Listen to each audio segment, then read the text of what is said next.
Hello दोस्तों, तो आज हम पढ़ने वाले हैं क्लास 10 का पोएम फायर एंड आइस। तो ये पोएम लिखा गया था साल 1920 में। और जैसा कि आप लोग जानते हैं 1918 में हुआ था हमारा फर्स्ट वर्ल्ड वॉर। तो उसके बाद में ये पोएम लिखा गया था।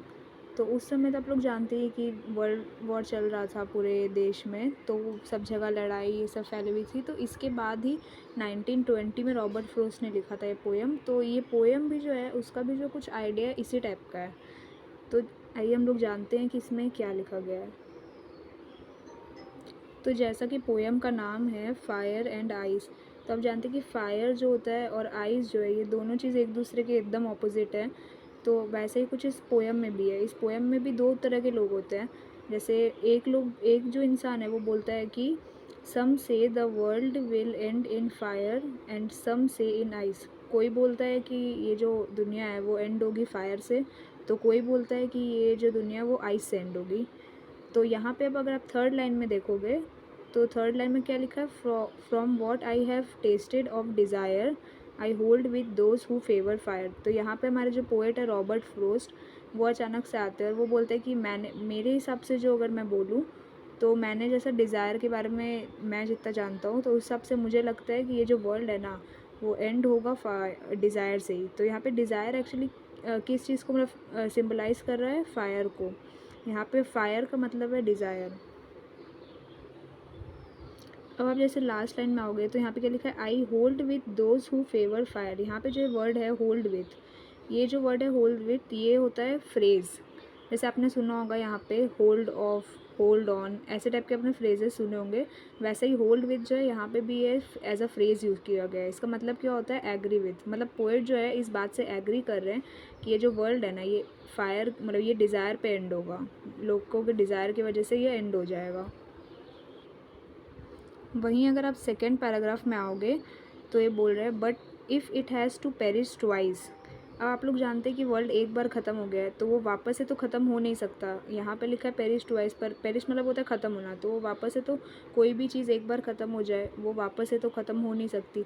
तो ये क्या है, ये इम्पॉसिबल इवेंट है। तो ऐसे इवेंट जो इम्पॉसिबल होते हैं उनको हम बोलते हैं पैराडॉक्स। तो इस लाइन में यूज़ किया है पैराडॉक्स। ये सब चीज़ें बहुत इंपॉर्टेंट है, ये सब एग्ज़ाम में पूछ ले जाते हैं, तो आप लोग थोड़ा ध्यान रखिएगा। ये फर्स्ट पैराग्राफ में जो होल्ड विथ है ये एक फ्रेज़ है, और यहाँ पे जो मैंने बोला ये लाइन ये पैराडॉक्स है। फिर आगे बढ़ते हैं। आई फिर उसके बाद पोएम ने लिखा है I think I know enough of hate. अब पोएट यहाँ पे बोल रहे हैं कि मुझे लगता है कि मुझे हेट के बारे में भी बहुत ज़्यादा पता है। To say that for destruction of ice is also great and would suffice. तो पोएट यहाँ पे बोलते हैं कि पहले तो उन्होंने कहा कि वर्ल्ड क्या है वो फायर डिज़ायर से भी आपका एंड हो सकता है, लेकिन बोला कि अगर वर्ल्ड को वापस से ख़त्म होना हो तो वो हेट्रेड से भी ख़त्म हो सकता है। मतलब लोग एक दूसरे से, हेट्रेड तो कोई भी चीज़ से हो सकती है। जैसे सोचिए किसी के कोई ज़्यादा सक्सेसफुल हो गया, किसी के पास ज़्यादा पैसे हैं, कोई भी चीज़ से हेट्रेड हो सकती है। तो हेट्रेड से भी जो है वो ये दुनिया ख़त्म हो सकती है, ऐसा पोएट बोल रहे हैं। तो बोल रहे हैं कि जैसे फायर जो है दुनिया को ख़त्म करने में मतलब ख़त्म कर सकता है बहुत अच्छे से, वैसे आइस भी कुछ कम नहीं है। अगर इस दुनिया को हेट्रेड से ही ख़त्म होना हो तो आइस भी एक बहुत अच्छी चीज़ है। तो इस पोएम में मेनली फायर जो है वो आपका डिज़ायर को सिम्बलाइज़ कर रहा है, और आइस जो है वो आपका हेट्रेड को सिम्बलाइज़ कर रहा है। अब यहाँ पे अगर आप लास्ट लाइन पे देखेंगे तो ये लिखा है is also great and would suffice. तो is also great and would suffice, ये अगर आप लाइन पढ़े तो इसमें जो है पोएट की क्या दिख रहा है, लैक ऑफ एम्पैथी। मतलब उन्होंने जो भी बोला है वो चीज़ आपको लगेगी कि उन्होंने बस ऐसे ही बोल दिया है, वो उसको फील नहीं कर रहे होंगे। तो इसीलिए इस लाइन में दिख रहा है लैक ऑफ एम्पैथी, ये बहुत इंपॉर्टेंट चीज़ है।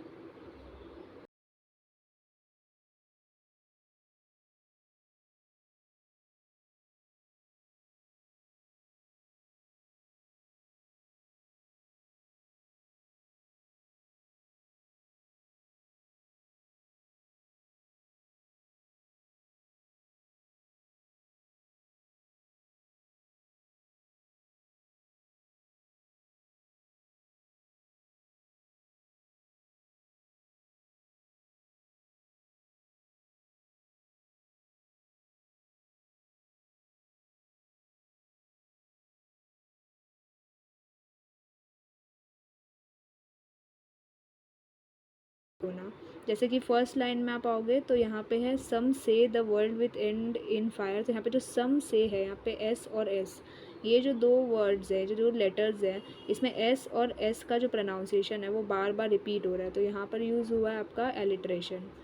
फिर उसके बाद अगर आप इसी फर्स्ट लाइन में देखोगे और सेकेंड लाइन में देखोगे तो आपके दो वर्ड्स यूज़ हुए, सम और सम। ये सम सम दो बार जब हम लोग वर्ड्स के स्टार्टिंग में सेम सेम वर्ड्स यूज़ होते हैं सेंटेंस के स्टार्टिंग में, तो आपका यहाँ पर यूज़ होता है एनाफोरा। उसके अलावा अगर आप देखोगे तो यहाँ पर फायर और यहाँ पर आपका यूज़ हुआ है आइस।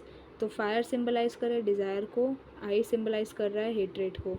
तो यहाँ पर क्या यूज़ हुआ है, सिम्बलिज़म। और पैराडॉक्स यहाँ पर कहाँ है, ये तो मैंने आपको बता ही दिया है कि but if it had to perish twice, ये जो चीज़ है ये तो रियल में हो नहीं सकता है कि कोई भी वर्ल्ड बार बार आपका जो है पेरिश हो जाए, तो इसीलिए यहाँ पर क्या यूज़ हुआ है, पैराडॉक्स। ठीक है, तो आज के लिए बस इतना ही। अगर आपको इस चैप्टर्स के इंपॉर्टेंट क्वेश्चन चाहिए तो वो मैं आपको नेक्स्ट वीडियो में प्रोवाइड कर दूँगी। अगर आपको ये वीडियो अच्छी लगी तो आप इसे लाइक शेयर सब्सक्राइब करना ना भूलें। मिलते हैं नेक्स्ट वीडियो में। Thank you.